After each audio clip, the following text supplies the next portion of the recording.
The housing market is in shambles. Between corporate sector greed, landlords snapping up all the cheap houses for space B&Bs, and the Empire destroying planets left and right, it would take a miracle to buy a house in some sectors.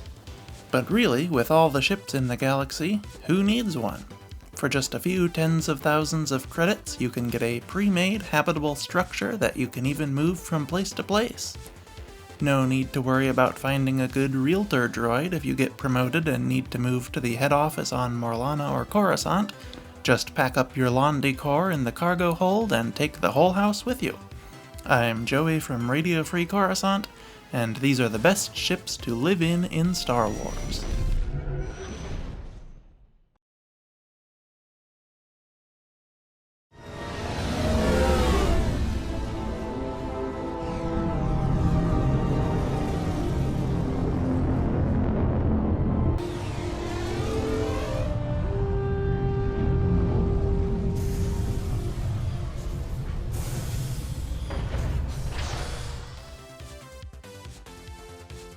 T6 Shuttle.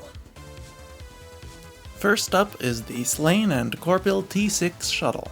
While this ship was produced primarily for the Jedi Order, some can still be found on the second-hand market after Order 66 relieved the Jedi of their need for them. It measured 22.8 meters long, with a 12-meter wide body and a 32-meter wide wing. It had a Class 1 hyperdrive and a top atmospheric speed of 1,200 kilometers per hour. It had a recommended crew of 2, but could be flown by just 1 without any trouble. Its price is unknown, but it could presumably be found at used ship lots and Republic surplus sites for a fair price. There are several configurations of the T6, but the one we need is the top-of-the-line model. This version was already set up with several of the things you would need to live in full-time. It had sleeping bunks at the rear, though you would probably need a Jedi's patience and discipline to enjoy them, as they appear to be quite small and stiff. Perhaps it would be better to convert these to shelves and string a hammock across the hallway they're in. The real selling point, though, is the living area in the middle of the ship. It was a wonder of efficiency. This had plenty of space for you to decorate and use as you see fit, but the best feature was the retractable table and seating in the floor. It could be raised for dinner time or other activities that needed it, and then stowed safely away to leave more room for other stuff. Just make sure to wash it well before eating off it. The table also had a built-in holo projector in the ceiling above it. The projector could show navigational charts, entertainment, and more with the table deployed, giving you something to watch while you eat. Better yet, it could also produce full-sized communications projections with the table retracted, allowing you to speak to distant family and friends across the galaxy as if they were really there. In addition to the sleeping area and living room, the T6 also had a cockpit, a workshop area that could be converted into whatever kind of space you need, and a small amount of storage space.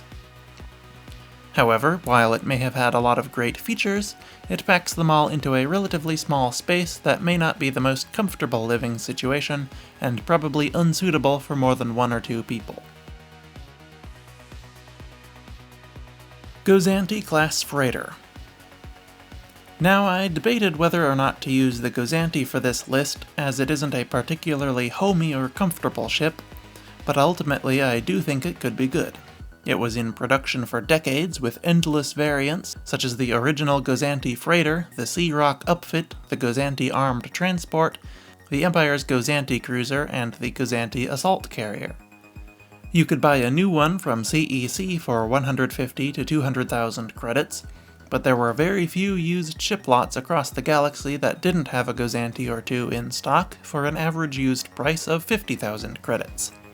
It may not be comfy, but you will not have to look very hard to find one, regardless of your budget.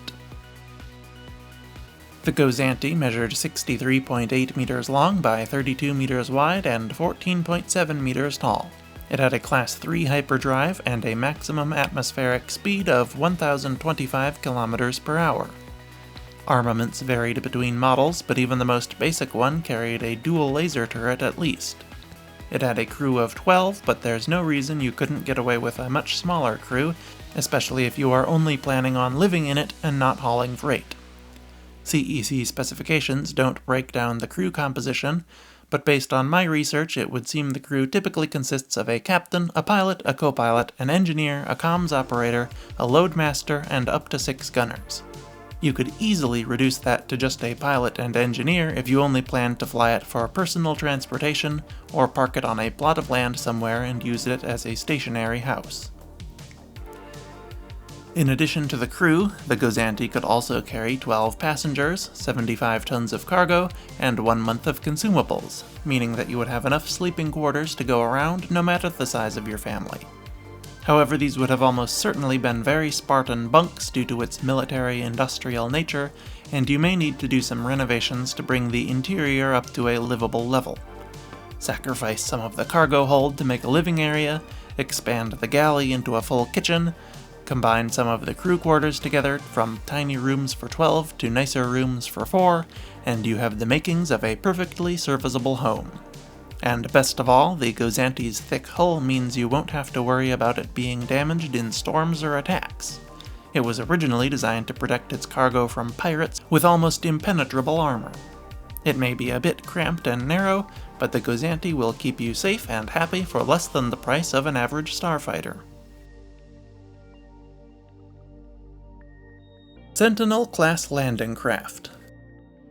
Maybe this is a poor choice too, but as I've demonstrated many times, you can fit any ship into a list if your criteria is vague enough.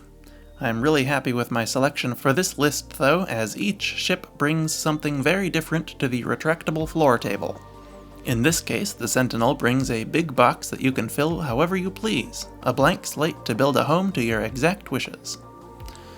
The Sentinel shuttle measured 38 meters long by 38 meters wide and 41 tall in flight, or 16.7 wide and 28.6 tall in landing mode. It had a top speed of 1,000 kilometers per hour and a Class 1 hyperdrive that could reach 70 megalight in hyperspace. The exact weapons layout varied, but a fully loaded Sentinel carried 8 laser cannons, 2 concussion missile launchers, 2 blaster cannon turrets, and 1 ion cannon turret. Perhaps overkill for a ship I'm trying to sell you as a house, but you'll be safe from burglars for sure. Its crew consisted of a pilot, co-pilot, and 3 gunners, but I think it's pretty safe to say it could be crewed by just 1, especially if you're not flying very far or very often. It could carry 54 to 76 passengers, 180 tons of cargo, and 1 month of consumables, though that capacity will be significantly smaller after you fill it with walls and furniture. It could also carry 6 74Z speeder bikes, so if you build carefully, you could end up with a decent garage. The interior of the famously spacious Sentinel was divided into several rooms that would make a great starting point for home building in.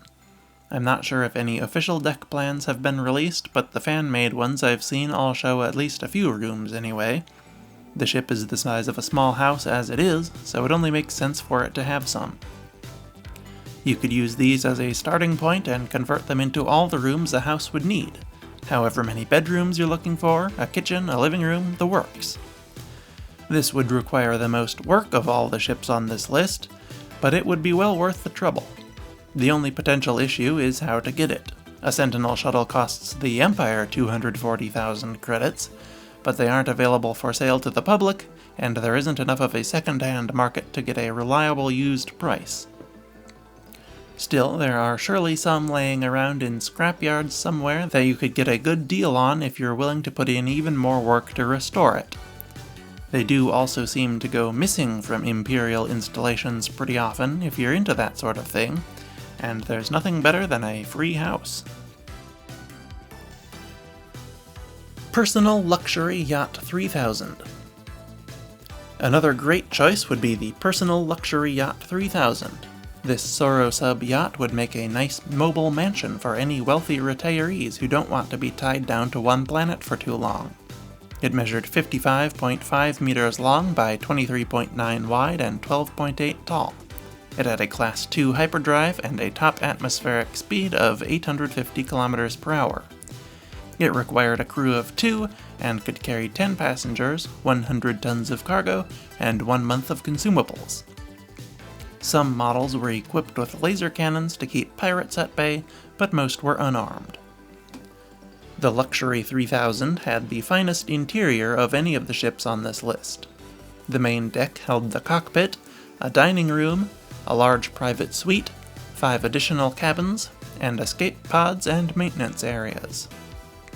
The dining area was equipped with a Gourmet Master 500 food synthesizer, which could replicate food suitable for any species at a quality equivalent to the best chefs in the galaxy. Its menu held thousands of recipes and was regularly updated with new courses by the Sorosub Corporation. The upper deck of the Luxury 3000 was also finely furnished as well. This observation deck had a jet stream meditation pool and several conform couches for maximum relaxation, and even an exterior deck for dining or hanging out during atmospheric flight.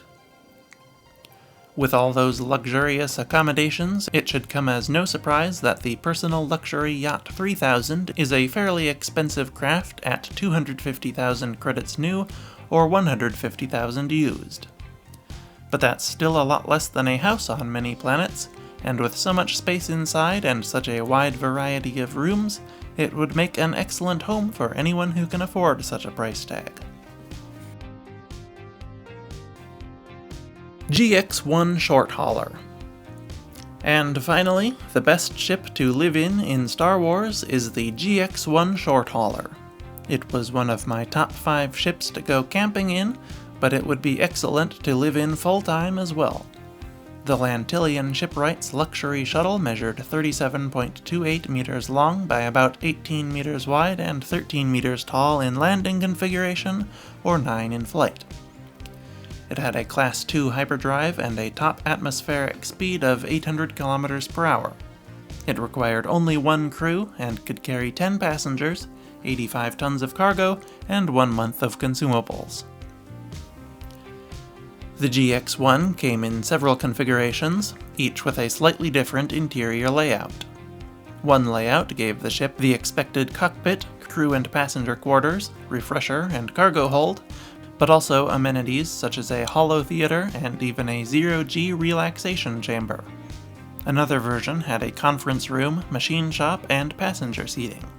Most versions also included a medbay and a galley as well, the latter of which was apparently famously well designed.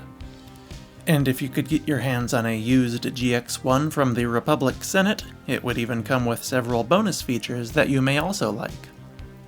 This version included a long-range communications array far superior to the civilian version's antenna, and a double laser cannon turret to defend against pirates and other evildoers. The biggest addition, though, was the shuttle pod attached to the bottom of the ship. While this was billed as an escape pod, it was a perfectly capable spacecraft on its own and even included a hyperdrive. With this feature installed, you could park your GX1 in some scenic location like the top of a mountain or an orbit with an appealing view of your planet, and then fly the pod down to civilization to collect new supplies without disturbing your family and friends or risking losing your spot. Other versions of the GX1 could be worth considering for their unique features as well, such as the Starbus version's docking tubes and easy-access cargo bay door, but those would require a lot of interior modifications to make them permanently habitable. The original civilian shuttle would probably be the easiest to get and use, and the diplomatic shuttle would be the best bang for your buck. It's not every day that you see a house that comes with a free car. On top of all those excellent, highly customizable features, the reason I have chosen the GX1 as the best ship in the galaxy to live in is because it is incredibly affordable.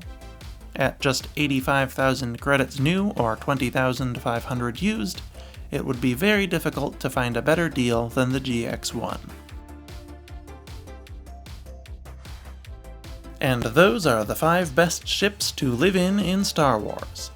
Or at least, the 3 best ships and 2 other ones that might be okay if you do a lot of modifications to them. But I set out to have a lot of variety, and that's what I got. Honorable mentions include the VCX 100, pretty much all yachts, and the MC-80 cruiser. I wanted the ships on this list to replace houses, but if we did away with that restriction, the MC-80 would be number 1. That thing had an indoor park, complete with a pond and everything. You'll have to go watch my video on it from a while ago to find out more. But anyway, leave a comment to let me know what you thought of the list, which of these you'd most like to live in, and what you would have added instead. Like the video as well, and subscribe to the channel so you don't miss a video. Then I will see you next week. RFC, out.